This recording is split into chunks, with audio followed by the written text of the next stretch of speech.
Hey, Coach, how's it going today? What's up, Ron? Good, man. So you delivered your first half 100 on Friday. As you've gone back and look at the film, what worked on offense and what didn't work.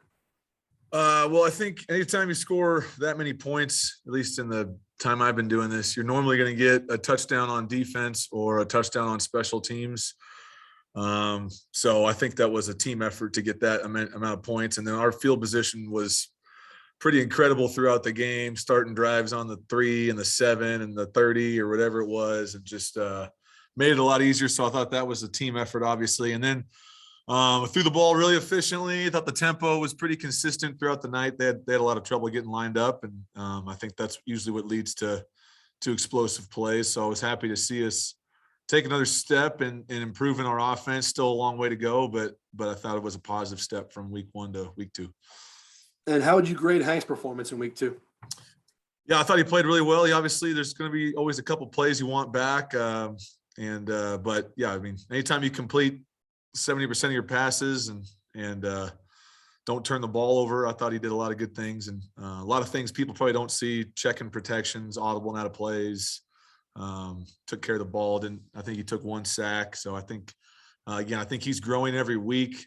He'll continue to get better, I think, as this goes, just the more comfortable he gets. And every time he goes through a game and gets those reps, whether it's a mistake or a positive play, he can bank that and come back and learn from it. And I thought, you saw that from week 1 to week 2. And Hank's taken a couple of hits, but you guys have only given up 1 sack in 2 games.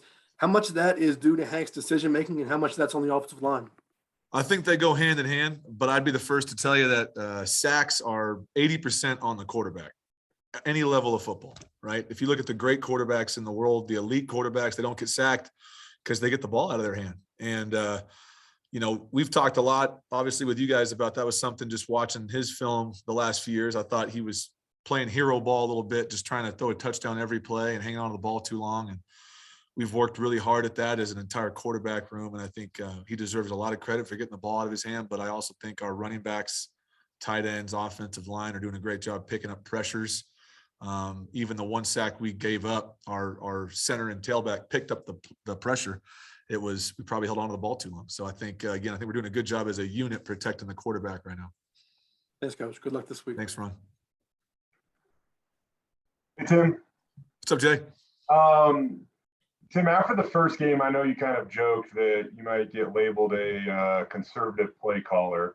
You obviously were anything about that against UTEP. It seemed like almost half your throws were 20 yards downfield. I know that it's going to change from week to week, but in terms of the tempo, the aggressiveness, how much more happy were you with what you saw against UTEP, and how much more does that kind of align with what you want to do on offense? Yeah, I think, and I hope everyone out there knows, like, I have a sense of humor with that stuff, and I welcome all of the criticism from everybody on all these things. It's why you take the job, I guess. But yeah, I definitely am not a conservative guy by nature. It's just the way I've been raised in this game is, if you think you're going to take 13, 14, 15 play drives consistently and score points, it's just not going to happen. So we got to create explosive plays. And I was happy to see us do that. And it was just kind of a strange game. I mean, there was a run there where I think the 14th play of the game we score, and then the 15th play of the game we score. And I think at halftime we had only run 29 plays and scored 41 points or something. So it's just kind of a strange game the way it all worked out. And so I think sometimes we can all get focused way too much on the stats, and we don't really understand like the ins and outs of why those things take place. And so I do think that the criticism from week 1 was deserved from everybody. And other than my mom and wife, I think everyone's okay with it. But I think this week, if there's criticism for play calling, I would totally understand it. That's part of the deal. But I was happy with our tempo, like you said. I thought that was the key to our success, was how well we were able to get lined up and force the defense to have to communicate at our speed. And if we can play the game consistently that way, I think it'll make things a lot easier for everybody. When Hank has the opportunity to throw the ball at a guy like Khalil Shakir, it obviously is helpful. How would you sum up Khalil's catch radius? Because it seems like if Hank puts that thing on planet Earth, Khalil's going to come down with it. Yeah, that was pretty I'm running out of like great adjectives to say, but that's pretty remarkable. Those 2 catches, like back-to-back drives. And I think that, I've coached some great receivers the last 7 to 10 years, whatever guys that have played in the NFL. And I think what makes him just pretty unique is that he can play all 3 spots. He lined up pretty much everywhere the other night. He can make contested catches. He can make catches in traffic and then get yards after the catch. He can run by people. So I just think he's a complete receiver in that regard. So obviously I'm new to watching him play, so I was kind of blown away by some of those plays. I don't think you guys were as blown away by him, but I think anyone that prepares as hard as he does and works as hard as he does is going to see the rewards of that work. And that's what I categorize those plays. I think he's made those catches in practice, and he's made those catches visualizing in his mind before it takes place, and that's why he's able to do it in games. When it comes to Hank, even more so than stats or his ability to execute the offense, how impressed have you been with his demeanor? It just seems like he is just kind of an infectious guy on the sidelines in the game, and when he gets in, I mean, there was one point in time where it almost seemed like he wanted to go faster with the offense. But how impressed have you been with his demeanor? Well, I think, Andy said it best when he got here, that for our quarterbacks to be successful, it was way more about them leading themselves first, right? Like he's got to lead himself so that he can lead others. And I really believe that's where his greatest steps have been made in the offseason. It's not anything physically or mentally. It's just been his ability to understand how important his role is from a leadership standpoint, that he himself needs to be held accountable to doing things the right way. And when he does that, he'll be able to hold his teammates accountable to doing it the right way. And so I'm super proud of him for that. He's very competitive and he works really hard. He prepares really hard. And I think he's starting to see the other part of playing the position, not just throwing the football. And that's the stuff that people don't see Sunday to Friday that his teammates are starting to respond to. And he's a guy that plays with a lot of fire and passion. And we've figured out, I think, a good way to have him use that in a positive. But we still got a long way to go. We'll keep working with him. He's a fun guy to coach, though, that's for sure. Thanks, Jay. How's it going, Tim? What's up, BJ? Curious with the running game. I know we've asked you about this a couple of times. Andy was telling us that obviously George was still a little, bit of on a snap count, kind of like Khalil was the week before. But so maybe that's the answer. Just get him back for a full game. But what else do you see in terms of really trying to get some consistency going in the ground game? Yeah, I think there's a couple answers to that, BJ. I mean, the first one is, I don't want to get too like X's and O's with you guys, but how you run the football in a shotgun offense is going to be categorized into 3 ways, right? So I can choose to have the wide receivers block on the perimeter, and that's how they're going to handle the extra tacklers in the box. You can choose to have the quarterback keep the ball and read the extra defender and decide if he's going to run with the ball, or you can run an RPO, which if they have an extra defender, we throw the pass play, right? So there's 122 yards in that game that we called a run play, but because they had so many guys in the box, he threw a pass, right? The touchdown pass to Steph Cobb's, the 60-yarder, that was a run play, right? The flats to Shaq, where he had a 30-yard gain on the 15th play of the game, and then he had another one, I think, on the 31st play of the game, right? Same play. That's 40 yards. We called a run play, but they load the box, so it becomes a pass play. So the first answer I would say is the way the offense is designed, sometimes you're going to look at the stat sheet and it's going to be in the pass yard column, but that's part of our run game, right? That's just how you take advantage of what the defense is giving you. And they were loading the box. On the play that Steph caught the 60-yard touchdown, they had 10 guys in the run fit. So I don't care what run play you call, it's probably not going to work. The other side of it is we need to do a much better job as a staff coming up with schemes where we can run the ball and develop our mentality and create that consistency that you're talking about, where it's not an RPO, it's a true run play, and we're able to get off the ball and be physical. And I thought we started to do that in the fourth quarter. I think we ran the ball for close to 100 yards in the second half. And we had the drive where we started on the 5 and ran all the way out to the 50. I think it was all run plays. So I think we're starting to get there, BJ, but obviously we need to become more consistent there on the non-RPO run plays to where we can, pin our ears back and get physical and finish people. We're working really hard at that. I don't think it's a personnel thing. Obviously, George is a great player. When he's out there, we're going to be a better team. But I like our tailbacks. I like our guys up front. I think it falls more on me and the staff to come up with a good plan to keep us consistent there. I don't think anybody would have predicted Tyler Crow would be leading the team in rushing after 2 games. As you've gotten to know him in the last 8 or 9 months, what's, as a walk-on, a local kid, to see him get a chance out there and do some things. I know it was, mop-up duty, so to speak, but what's Tyler like and having him around and what do you think of him? Well, I think that Boise's been built on the shoulders of guys like Crow from my experience for a long time. Guys that come in and have that blue collar mentality that's been built through them from just their upbringing. He's one of those guys that does everything right. And when you're someone like him, that's what you're going to have to do to be successful. Is I'm going to have to take the exact footwork. I'm going to have to read this perfectly every time, and I'm going to have to hit it perfectly every time. And he has pushed himself to become very efficient that way. And I think he's starting to see again the reward for the work he's put in. I think he does a lot of things on special teams for us that people don't see. But he's a great guy to coach because he's going to do it exactly the way you coach him to do it. So if he doesn't do it correctly, it's probably on you. It's not on him because he's always going to do it exactly the way you want. So happy for him. I definitely think he's a guy that'll keep getting some touches as the year goes, just because he's consistent with what he does. And like I said, I really like that running back room. And I know everyone wants to have 1,000-yard rusher. And, it may be one of those things where, again, I don't know how many yards we ran for as a team last year, but, it may be more of a team rushing attack than it has been in the past. And that's okay too. I hope we have 1,000-yard rusher. I really do. But we have a lot of guys that can handle the ball. So we'll see. Appreciate it, Tim. My Cardinals 1 game back now. We're coming for you. BJ, take it easy. We got a brutal schedule. We're playing the Giants and the Dodgers. And I don't know. It's not looking good. We play you guys next weekend. So I know it's a big series. Coach Ridden, I got probably a Diet Coke on it or something. We'll see. Nice. Thank you.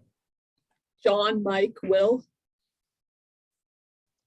Thanks, Coach. How do you address, as BJ put it, mop-up duty? I mean, philosophically, do you guys run stuff that you don't want anybody else to see? I saw, Sears got to play almost a whole quarter. He only got to throw 1 pass. Is that because you don't want to rub it in or you don't want to show anything? Obviously, every play matters. How do you guys adjust it when you're beating a team by that many points? Yeah, that's always a tough situation, John. A good situation to be in, obviously, but it's tough to handle because you want to play this game with class. You want to play this game with integrity. I know what it feels like to be on the other side of games like that. And so you're trying to find that, that balance of how do we play with class and integrity, finish this game the right way, but also give our guys an opportunity to play and do things, to where they can grow as players. So you got a lot of younger guys in the game at that point. You're trying to get them the reps so they can get better. A guy like Jack, you want to throw passes because you want to get him some reps, but you also don't want the other team to feel like, you're doing something that's classless or with a lack of integrity. So you're trying to walk that fine line there where it feels organic and not like you're rubbing it in. So not an easy situation, but if those are situations we're in a lot, I think we'd all be okay with it. But you're just trying to get guys enough reps to where they can grow to where that if they do have to go in crunch time, they've gotten enough reps in games where they've improved enough to where they feel more confident. How has the tight end been used in this offense to your liking? I know there was a hop route, a big catch, and Riley's still trying to get things going. You said before the tight end was going to be a big part of this offense. Has it been? I think we've missed some stuff, John. Like, I think we've had some big plays out of those guys that, Tyneal's touchdown. And I think, we missed a touchdown the week before to Riley where it was right there. We had a play called early in the game where it was incomplete to Davis Cutter, but we had Kurt wide open on a crossing route. And, so we haven't hit the passes that we've normally have hit, John, but I think that it's there and it's just going to happen organically as the offense keeps going. I do expect those guys to continue to be the guys that you're going to see on third down in the red area that are going to come up and make plays for us. And they're doing a good job blocking on the edge, doing things that people don't see. But I think their catches are going to come the more and more as teams start to realize, like, if you leave the first 2 games, there's a lot of man coverage. If you leave man coverage on our wideouts, it's going to be a tough day for you. So I think as teams start to change those coverages up, I think you'll start seeing some things get to the tight end more. Thank you. Thanks, John. Hey, Tim, I know you've talked about George a little bit, but and you love all your running backs. that first carry the other night, the 10-yard touchdown run, he just looks different. Mhm. Does he look different to you guys too? I mean, is he above everybody else and just looks different, plays different, acts different? It's tough to say that anyone's above anybody, Mike, just being how you want to coach your team. But I will agree with you that he is an explosive player and probably one of our more explosive players on the entirety of the offense. Like if he gets in space and he's one-on-one with someone, him and Shaq are probably the two guys that you feel the best about in that scenario. So I think that he's a very explosive player that has an innate ability to make the first guy miss, which I think all great running backs do. All the great running backs are never going to be tackled by the first guy. And that seems to be kind of his MO. So we had him on the pitch count, but it's funny. His first carry, he scores, right? So it's just kind of, that's what great players do. Just like Shaq did the week before as he's getting more healthy. So obviously we're hoping George gets healthy and can play more in the game, because I do think he's as talented as everyone can see. And I think the things that he does will make us a better offense from an explosive standpoint. But I do want to say again, Mike, I like all the backs. I think they all bring something unique to the table. I think Cyrus is different than George. I think Andrew is different than Cyrus and George. I think Crow's different than that. I think Taquan's, I think Dan, they're all very unique that way. So all of them have their strengths and weaknesses. George is probably one of the more explosive guys in the room for sure. Like he's going to have more explosive home run hits than the other guys. Andy mentioned it, saying that you guys are heading in the direction of no pitch count for George this week. I would imagine it depends on how it goes, but if all goes according to plan, no pitch count for George this week, 100% ready to go. I'm a history English major, Mike. I don't know much about the medical field, but if it's the same thing as Khalil Shakir, I would think like pitch count. And as we get healthier and healthier, we can get that thing back to normal. So I know I'm keeping my fingers crossed that there's no restrictions on him. I'm hoping that he's full go. But I don't think we'll know everything until probably the week goes and see how many reps we can get at practice, because we want him to get full practices so we can get his conditioning up and make sure we're doing what's best for him, even though we all want him to play. But I do think he'll have a higher load for sure. How much that is, we'll see as the week goes. Sean Ojuku, kind of quiet, but maybe that's a good thing. You kind of want your offensive lineman to be kind of quiet. And I did notice Saturday, you ran behind him a couple of times. I think you even got a touchdown out of him. And how dominant, or in your opinion, whatever word you need to use, how good has he been this year? I think he's been one of our best players on offense, Mike. I think if you're looking at, MVP, guys are going to start throwing Shaq out there, obviously, for the numbers he puts up. But if you watch the film, one of our most consistent, dominant guys on the offense has been OJ. And his work ethic from Sunday to Friday is unmatched as far as guys I've been around and coached. He has a real determination to be great. I could talk about him for a long time. I think he is one of our best players on offense. And obviously when you're up front, you're not going to get as much praise as the skill guys scoring the touchdowns, but very important to what we do for sure. Can you lean on him more? Are you leaning on him more? Maybe even starting last week, Saturday night, as you try to get this run game going, to run behind John Moore? Yeah, I think he's definitely someone that, we want to try to steer things towards. You want to steer him towards your best players.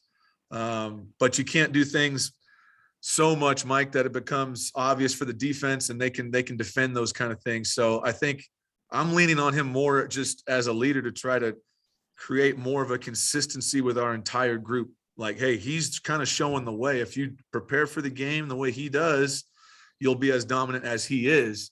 And so I'm just proud of him and how he is bringing this group along. And I'm not going to be surprised when this thing starts going different in the run game, because they're going to follow his lead. And if they all follow his lead, we'll be doing a lot of good things. I appreciate your time. Thanks, Mike. Hey, Tim, what stands out to you about Oklahoma State's defense? A lot of things, Will. I think they're very, very unique in how they defend, which I think a lot of Big 12 defenses have had to create their own style to stop all these wide open offenses in that conference.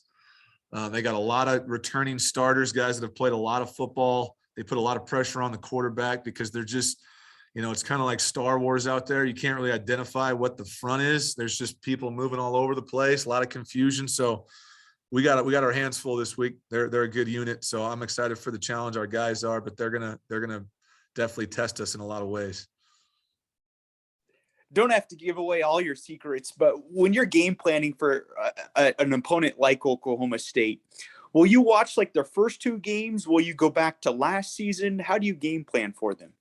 Yeah, I'm more of a film junkie, Will. So I'm going to watch every game that the defensive coordinator's ever called, kind of thing. Like I'm just going to try and get as much as I can and be in here and just grind it out and see if we can find any type of rhythm or consistency that's going to help us be successful. But I also just enjoy watching football so much that sometimes I end up really liking the defenses that we're going against in a weird way. Like, oh, this guy does this really well and this really well. And in the summertime, I kind of felt that way about these guys. Like, man, I can't wait to play them because obviously they do a great job on defense and they're really well coached, but it's just so unique of a style of defense that it's fun to go against stuff like that. So like I said, I think our hands are full, but it's going to be a fun challenge for our guys. They're going to test us in a lot of ways. Thanks for your time, Tim. All right, Will. Paul J to finish us out. There we go. Coach, Octavius Evans seems to have taken that step forward this year, really made some nice catches, has gotten open and got some yards after contact. What's been the difference with him this year? Yeah, Octavius, I call him Dr. Ock, like the guy that's going after Spider-Man, and or short, I call him Doc. But really proud of that guy. I think in a one-on-one scenario, he causes a lot of problems, right? Like there's certain receivers that are going to play a lot of positions, and there's certain guys you're going to stick on the outside and say, if you play him one-on-one, you're going to struggle. And he's that type of guy that can be dominant on the perimeter. But I was most proud of him this week because he had the fumble right before half, and he was trying to make a great play and could have really gone in the tank. But we talk a lot here about having a neutral mindset and, detaching from the results, just find joy every play. I thought he responded really well. He came in at halftime, kept his chin up, talked about his technique and what happened on the fumble. He came right back the first play, the second half. We made sure to throw him another pass just to let him know that we're proud of him and that we're going to keep coming to him. And he caught the ball with great ball security and kept playing. So I think I've been more proud of that with him, just him keeping a neutral mindset and understanding that the ball is going to find him. And guys in this offense, every week it's going to be different guys. But if they do the things right off the field, manage themselves to get lined up correctly and run the routes correctly and be where they're supposed to be, the ball will find them. I think he's embraced that part of his game.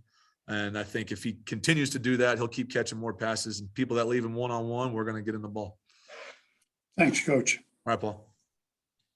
All right, Coach. Thank you so much for your time. Wait a minute, Wayne has. All right, guys. Apparently. I'm out.